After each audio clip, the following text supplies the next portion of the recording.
نماز میخونی؟ خب واجبات نماز چیه؟ نیت، قیام، تکبیرةالاحرام، رکوع، سجود، قرائت، ذکر، تشهد، سلام، ترتیب و موالات.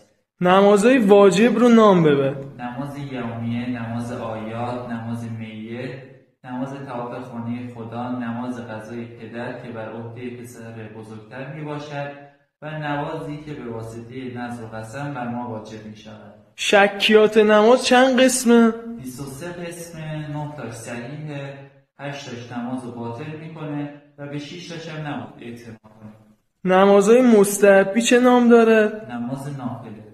نماز میت چند تا تکبیر داره؟ 5 تا تکبیر داره.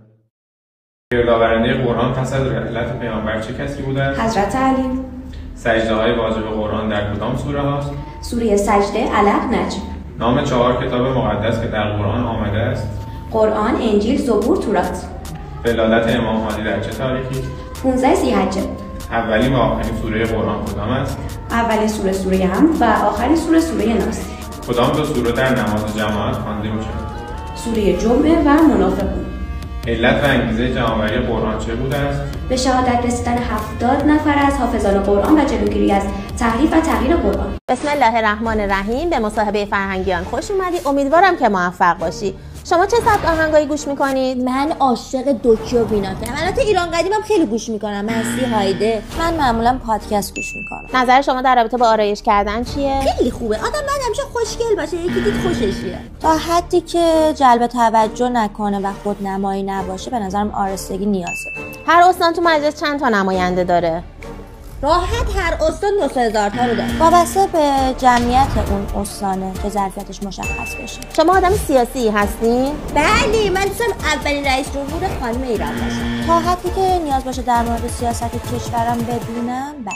در انتخابات امسال شرکت میکنید؟ مگه اینکه خودم جزو گزینه‌ها باشم که به خودم رأی بدم. ترین ویژگی شخصیتی شما چیه؟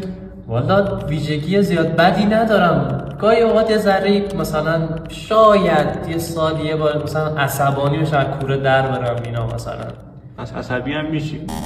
خب منم مثل همه انسان‌ها قطعاً ویژگی‌های منفی دارم، اما به نظرم ویژگی که بشه راجع به صحبت کرد یه مقدار احساسی بودنم و کمالگرا بودنم شاید برخی جاها ویژگی منفی به حساب بیاد.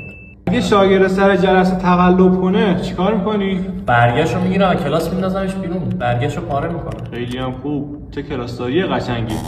اگر در حد کوچیک و کم یکی دو بار باشه سعی میکنم اول چشم پوشی کنم، اما اگر ببینم بازم تکرار میکنه کنار برگشت خط میزنم.